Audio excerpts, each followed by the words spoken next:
শুভ সকাল আমার প্রিয় বন্ধুরা। কোচবিহার জেলার ছোট্ট একটি গ্রাম থেকে আমি দীপা আর আমার দীপা বটু ব্লগ চ্যানেলে তোমাদের সবাইকে জানাই অনেক অনেক স্বাগত। তো বন্ধুরা, আশা করছি তোমরা যে যেখানে আছো সবাই খুব ভালো আছো, সুস্থ আছো। আমরা মোটামুটি আছি।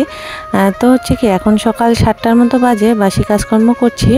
তো ঘর পরিষ্কার করা হয়ে গেছে, ঘরের বিছানা তোলা, তারপর হচ্ছে ঘর ঝাড়ু দেওয়া মোছা হয়ে গেছে। রান্নাঘরটা এখন মুছে নিলাম, নিয়ে অনেকগুলো বাসন কুসন হয়েছে, সেই বাসনগুলো এখন মাজবো। তো তার আগে যে বারান্দাটা মুছে নিচ্ছি, এত মাছির উৎপাত হয়েছে, ফিনাইল দিয়ে ভালো করে মুছে নিয়ে দেখো কতগুলো বাসন মেজে নিয়ে আসলাম। তো রান্নাঘর একদম পরিষ্কার হয়ে গেছে, সব কিছু মোছামুছি করে নিয়েছি। তো তারপরে আমি দেখো সবজি কাটতে বসেছি, কারণ কি আজকে একটু সকাল সকাল রান্না করব। তো বেগুন ভাজার জন্য বেগুন কেটে নিয়েছি, আর এখানে পটল কেটে নিচ্ছি, পটল আলু তরকারি করব। আর ডাল সেদ্ধ ওদিকে বসিয়ে দিয়েছি। তো সবজি কেটে তারপরে আমি যাব স্নান করতে। তো স্নান করতে যাব যেহেতু, সেই জন্য ভাবলাম যে নতুন ঘরটা কয়েকদিন ধরে মোছাই হচ্ছে না। তো যেহেতু এখনও নতুন আছে, সেই জন্য নিচটা একদম খসখসে ভাব আছে। তো রোজ দিনে মুছতে হয়, তো রোজ দিনে তো আর সময় হয় না, সেই জন্য একদিন দুই দিন পর পর মুছে নিই। তো এই ঘরে বর্তমান বেশি একটা জিনিসপত্র নেই। এদিকে একটা আছে ছোট বিছানা, আর যে টেবিলটা আর দুইটা চেয়ার রাখা আছে। তো এই ঘরে আমরা এসে বসে একটু সময় কাটাই বিকেলের দিকে। তো ঘর মোছা হয়ে গেছে। এই ঘরেরও যে বারান্দাগুলো আছে, বারান্দা, তারপর হচ্ছে সিঁড়ি, এগুলো মুছে তারপরে যাব স্নান করতে। তো স্নান করে এসে সোজা চলে যাব রান্নাঘরে। মা আজকে পূজা করে নিয়েছে, তো সেই জন্য আর পূজা আমার করতে হবে না। আর বন্ধুরা দেখো, এখন চলে এসেছি বাইরে, আর এত রোদ উঠে গেছে সকাল সকাল। তো রোদ কিন্তু উঠছে। আর দেখো চলে এসেছি এখন রান্নাঘরে। বেগুন ভাজাটা আমার হয়ে গেছে। তো বেগুন ভাজাটা নামিয়ে নিয়ে এখন তরকারিটা বসাবো। তো পটল আলু দিয়ে একটা তরকারি করব, আর এদিকে পাঁপড় ভাজা করে নিয়েছি। তো তরকারিটা বসিয়ে দিয়েছি, আর এদিকে আমি তরকারির জন্য মশলাগুলো কেটে নিচ্ছি। পেঁয়াজ কেটে নিচ্ছি, টমেটো, আদা, রসুন, যা কিছু লাগে। তো আমার ডাল সিদ্ধ হয়ে গেছে, আজকেও মুগের ডাল রান্না করব। তো কয়েকদিন ধরে একদম মুগ ডাল রান্না হচ্ছে। কিন্তু আজকে সকাল সকাল রান্না করছি, কারণ হচ্ছে কি, তোমাদেরকে বলেছিলাম কয়েকদিন আগে আমাদের এখানে যে মেলা হয়েছিল, মেলার পর সময় আমাদের বাড়িতে সবাই অসুস্থ হয়েছিলাম। ওই যে কানের ব্যথায়, টনসিল বলো বা মামস বলো, তো ওই ব্যথাটা তো সবার কমে গেছে, আবার আমার বরের ফিরে এসেছে।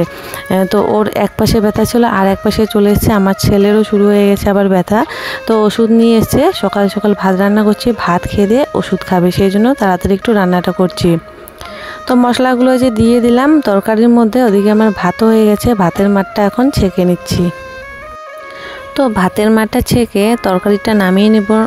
তো তরকারির মধ্যে জল দিয়ে দিয়েছি, একটু সেদ্ধ হোক। আর হচ্ছে কি, তরকারির মধ্যে জল দিয়ে চলে এসে বাড়ি বাইরে তোমাদেরকে দেখাচ্ছি। আমার জেঠি শাশুড়িরা ধান কেটেছে, এখন কিন্তু চায়না ধানের সিজন। তো ধান কেটে বাড়ি নিয়ে এসে ধানগুলো রোদে দিয়েছে শুকানোর জন্য, তাই ধানগুলো মেলে দিচ্ছে। দেখো বাড়ির বাইরে, বাড়ির ভিতরেও দিয়েছে। ওই যে জ্যাঠা শ্বশুর চলে আসলো, দুইজনে আজকে ধানগুলো এরকম করে পা দিয়ে সারাদিনে ঘাটবে আর শুকাবে। আর বন্ধুরা দেখো, আমার তরকারিটা হয়ে গেছে। কালারটা একটু কালচে কালচে আসছে, কারণ কি বেশি একটা ঝাল দেয়নি, একটা দুইটা লঙ্কা দিয়েছি। তো তরকারিটা নামিয়ে নিয়ে ওই কড়াইয়ের মধ্যেই আমি এখন ডালটা ফোড়ন দিয়ে নেব। দিয়ে দেবো শুকনো লঙ্কা, তেজপাতা, আর হচ্ছে গিয়ে কালো জিরে। তো ডাল ফোড়ন দিয়ে তারপরে হচ্ছে গিয়ে ভাতটা বেড়ে নেব। তো ভাত খেয়ে নেব সকাল সকাল, যেহেতু ভাত হয়ে গেছে। এখন 9:30 কি 10টার মতো বাজে। তো কয়েকদিন ধরে, 2 দিন 3 দিন ধরে সকাল সকাল খাওয়া দাওয়া হচ্ছে। তো সকাল সকাল ঘুম থেকে উঠলে কিন্তু তাড়াতাড়ি খাওয়া দাওয়া হয়, আর ঘুম থেকে দেরি করে উঠলে এদিকে কাজবাজ করতে অনেকটা দেরি হয়ে যায়, পূজা করতে লাগে, সেই জন্য রান্নাটাও দেরি হয়। তো দেখো আমার ডাল ফোড়ন দেওয়া হয়ে গেছে, যে হাঁড়িতে ভাত রয়েছে, আর এখানে যে মুগ ডাল করে নিয়েছি। তো এখানে আছে পাঁপড় ভাজা, টিফিন বাটির মধ্যে রেখে দিয়েছি, আর এর নিচে আছে এই যে বেগুন ভাজা। তো আর এখানে রেখে দিয়েছি হচ্ছে পটল আলু তরকারিটা। তো এখন ভাত বেড়ে নিই, তারপরে হচ্ছে খাওয়া দাওয়া করে নেবো। আর হচ্ছে কি, তরকারি বাটি সব কিছু নামিয়ে নিয়ে রান্নাঘরটা একদম মোছামুছি করে নিয়েছি, আর বাসন কুসনগুলো সব মেজে নিয়েছি। আর এই মগটা হচ্ছে আমার জেঠি শাশুড়িদের, আর হচ্ছে কি দিয়ে আসলাম। তো বন্ধুরা, যে মা লক্ষ্মীকে নিয়ে একটু ওদিকে গেছিলো, কারণ কি সরকার থেকে আমাদের এদিকে এক জায়গায় বসছে, মানে কি ইঞ্জেকশন দিচ্ছে ভিটামিনের নাকি যেন, অতটা জানি না। তো মা এসে বলছে যে ছাগলেরকেও নাকি ইঞ্জেকশন দেয়, তো সেই জন্য টেপিদেরকেও নিয়ে গেলাম। তো দেখো এই যে গাড়িতে করে অনেকগুলো লোক এসছে, আর হচ্ছে আমাদের পাড়ার সবাই এখানে গরু ছাগল যা কিছু আছে সব কিছু নিয়ে আসছে, আর সবাই ইঞ্জেকশন নিয়ে যাচ্ছে। তো ভিটামিনের ওষুধও দিয়েছে, আর হচ্ছে কি আমি আবার জানি না, এখানে এসে শুনলাম যে আধার কার্ডও নাকি লাগে। তো পরে আবার আধার কার্ড নিয়ে আসলাম, আধার কার্ডের নাম্বারটা নিয়েছে। তো যার যতগুলো করে ছাগল আছে সবগুলো করে নিয়ে এসছে। তো আর হচ্ছে ছাগল গরু যদি পেটে বাচ্চা থাকে তাহলে কিন্তু ইঞ্জেকশন দেয় না, আর যদি পেট খারাপ থাকে তাহলে কিন্তু ইঞ্জেকশন দেয় না। তো আমার আবার একটা ছাগলকে দিয়েছিলাম ইঞ্জেকশন, আর ছোট বাচ্চাটা তো এখনও ছোট, 4 মাস বয়স হয়নি, সেই জন্য ওরও দেওয়া যাবে না। তো আমাদের মানে এলাকার আমাদের বাড়ির পাশে যে বাড়িগুলো সবাই এখানে নিয়ে এসছে, আর এখানে না খুব সুন্দর ছায়া গাছের তলায়, সেই জন্য এখানে বসেছে, সারাদিন এখানে ছিল। তো দেখো সবাই এখন ইঞ্জেকশন নিয়ে নিচ্ছে, আর গরুগুলোকে ইঞ্জেকশন সবাই মানে দিয়েছি, সবাই বাড়ি নিয়ে গেছে। গরুকে ইঞ্জেকশন দিতে নাকি আধার কার্ড লাগে না, ছাগলকে দিতে নাকি আধার কার্ড লাগে। তো সবাই একদম 3টা 4টা করে ছাগল নিয়ে এসছে। তো আমি আবার ওদিকে বাগানের ভিতরে বেঁধে রেখেছি ছায়ার মধ্যে, ওখানে পাতাগুলো পড়েছে, ওখানে খাচ্ছে। তো আমি একটু দেরি করে এসেছি, তো তাই আমার নাম্বারটা একটু মানে লাস্টের দিকে।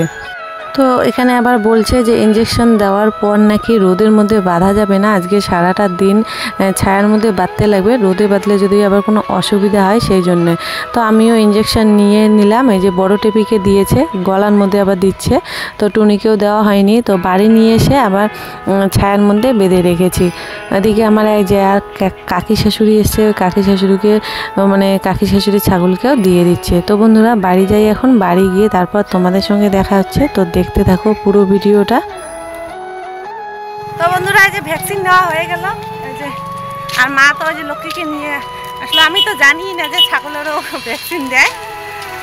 তো নিলাম, এখন নাকি রোদের মধ্যে বাঁধা যাবে না, যে রোদ উঠেছে ছায়ার মধ্যে বাঁধতে লাগবে, আর এই যে ভিটামিন দিয়েছে এগুলো খাওয়াতে লাগবে। তো চলো ছায়ার মধ্যে বাঁধি। তো বন্ধুরা বাড়ি এসে হাত মুখ ভালো করে সাবান দিয়ে ধুয়ে নিয়েছি, নিয়ে তারপর হচ্ছে কি আমাদের গাছ থেকে কয়েকটা আম পেড়ে নিয়ে আসলাম। এখানে 4-5টা মতো আম আছে, তো শুধু আমি খাবো একাই আম মাখা করে। তো আমি যখন আম পাড়ছি ওদিকে আবার জেঠি শাশুড়ি দেখছিল যে আমাকে আম পাড়া, তো বলছে যে তুমি যদি আম মাখো তাহলে আমাকে একটু দিও, তো আমরা দুজনে মিলে খাবো। তো ছেলের খাওয়া যাবে না, আর মা তো খাবে না, যেহেতু আমাদের আমিষ কাটারিটা তারপর ঘষাটা দিয়ে ঘষছি, সেই জন্য। তো আমগুলো ছুলিয়ে নিয়ে তারপরে এই ঘষার মধ্যে ঘষে নিচ্ছি, তা এরকম করে খেলে দাঁত বেশি একটা টক হয় না।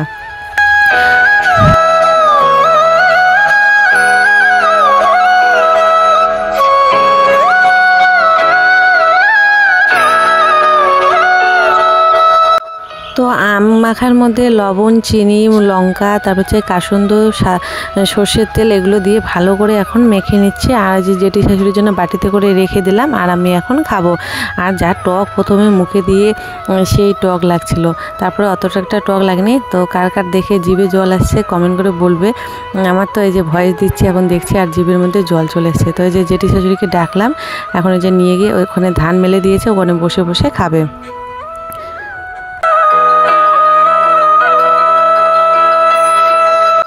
তো বন্ধুরা এখন বিকেল বাজে 5:30, আর হচ্ছে দুপুরে আম মাখা খেয়ে ফ্যানের তলায় একটু শুয়েছিলাম, শুয়ে থাকতে থাকতে এমন ঘুম পেয়েছে, তো ঘুমিয়ে পড়েছি ছেলে আমি দুজনে। যা তো ওদিকে কি ডিস্টার্ব করতেছে তুমি। তো হচ্ছে কি কালকে বৃষ্টি হয়েছিল, গতকাল রাত্রে বৃষ্টি হয়েছিল, এই দেখো পাট ক্ষেতগুলো একটু জল পেয়েছে, এখন ভালো হবে। বেশি বৃষ্টি হয়নি, সামান্য পরিমাণে বৃষ্টি হয়েছে, অল্প অল্প কোনো জায়গায় ভিজেছে, কোনো জায়গায় এখনো শুকানোই আছে, ভিজেনি। তো ঘুম থেকে উঠে ছেলেকে ভাত খাইয়ে দিলাম, আমিও একটু খেলাম। তো দুজনে খাওয়া দাওয়া করে এদিকে আসলাম এই যে টেপিদেরকে বাড়তে, কারণ কি হচ্ছে যে দুপুরে ইঞ্জেকশন নিয়ে এসেছিলাম, ওখানে যে ডাক্তারগুলো বলেছে যে রোদের মধ্যে বাঁধা যাবে না, সেই জন্য ছায়ার মধ্যে সারাদিন আজকে বাঁধা ছিল, খাওয়া হয়নি, পেটে ভরেনি আজকে। লক্ষ্মী, টুনি সবাই একদম, তারপরে হচ্ছে টেপিটা সবাই ছায়ার মধ্যে বাঁধা ছিল, এইমাত্র বাঁধা হলো। তো একটু এখন খাক, এখন যেহেতু রোদ নেই, আকাশে বেশি একটা মেঘও নেই, বৃষ্টি হবে কি না জানি না, সেই গরম পড়েছে, কি ঘামছি, তো সেই গরম লাগছে, ডিস্টার্ব করতেছে। তলায় নিব না, গায়ে নোংরা আছে। তো বন্ধুরা যে জমিতে বসে আছে, ওদিকে পিসি শ্বশুরের মেয়ে আবার ডাকছে প্রসাদ খাওয়ার জন্য। কালকে তো প্রসাদ খেয়ে আসলাম, আজকে বলে পূজা হয়েছে। তো কি পূজা হয়েছে জানি না, ফোঁটাটা উঠে গেছে, কেমন দেখাচ্ছে না। তো যাই, ছেলে আর আমি মিলে ঘুরে আসি, খেয়েও আসি, প্রসাদ ডাকলো যখন তো যাই। তো চলো যাই এখন। তো বন্ধুরা যে ছোটো পিসি শাশুড়ি বাড়ি চলে আসলাম, সবাই প্রসাদ খেয়ে বাইরে বসে বসে গল্প করছে। তো আমরা এখন খাচ্ছি, আমি, আমার ছেলে আর আমার জায়ের ছেলে। তো বার পূজা করেছে, বারের প্রসাদ মুড়ি আর হচ্ছে কি ওই যে গোলা প্রসাদগুলো, দুধ আটা তারপর হচ্ছে কলা দিয়ে যে মাখে সেগুলো। পরে আবার রিম্পা এসেছিলো, যে রিম্পা এখন খাচ্ছে। আর মন্দির থেকে একটু খিচুড়ি নিয়েছে, আমার ছেলেকে একটু দিল, ও খিচুড়ি খুবই ভালোবাসে সেই জন্য। তো বন্ধুরা বার প্রসাদ খেলাম আর যে খিচুড়ি প্রসাদ নিলাম দেবার জন্যে। তো কালীবাড়ি থেকে প্রসাদ নিয়ে এসেছিলো, ওখান থেকে দিল।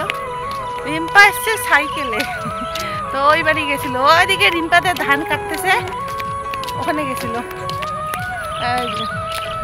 চলো আজকেও সন্ধ্যা হয়ে গেল। তো বন্ধুরা ফিরে আসলাম অনেকক্ষণ পর, এখন রাত 10টার মতো বাজে। আর আমার বরের খাওয়া দাওয়া হয়ে গেছে, ও ভাত খেয়েছে। তো আমরা ওই যে বিকেলবেলা প্রসাদ খেয়েছিলাম সেই জন্য পেটটা ভরা। আর হচ্ছে কি আলুর পরোটা বানিয়ে নিচ্ছি, রাত্রেবেলা আলুর পরোটা খাবো। আর হচ্ছে কি খাওয়া দাওয়া করে তো আমরা ঘুমিয়ে পড়েছিলাম। সকালবেলা ঘুম থেকে উঠে দেখি, মোবাইলটা খুলেই দেখি যে বাবার মিস কল হয়ে গেছে। মানে বাবা আমার মোবাইলে ফোন করেছে রাত 2টার সময়, আর হচ্ছে ভোর 4:30 কি 5টার দিকে। তারপর সকালবেলা আমি আবার ওই বাড়িতে মানে ব্যাক করি, কল ব্যাক করি। তো ওইদিকে আবার ফোনে মা তুলছে না, আবার চিন্তাটা বেড়ে যাচ্ছে যে কি হয়েছে, ফোন করছি তবু তুলছে না। পরে অনেকক্ষণ পরে মা ফোন তুলেছিল, আমি ফোন তুলতেই বলি যে এতক্ষণ ধরে ফোন করছি, ফোন তুলছো না কেন, কি হয়েছে, এত রাতে ফোন করেছে।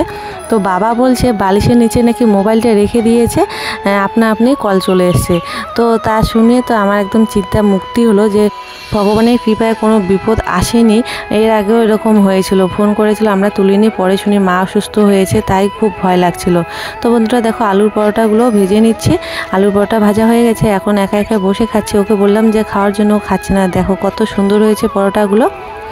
তো বন্ধুরা আজকের মতো ভিডিওটা আমি এখানে শেষ করে দিচ্ছি, বেশি একটা বড় করছি না। তো দেখা হচ্ছে তোমাদের সঙ্গে আরও একটি নতুন ভিডিওর সঙ্গে। ততক্ষণে তোমরা সবাই খুব ভালো থাকবে, সুস্থ থাকবে। আজকের মতো এখানে টাটা, বাই বাই, শুভরাত্রি সবাইকে বন্ধুরা।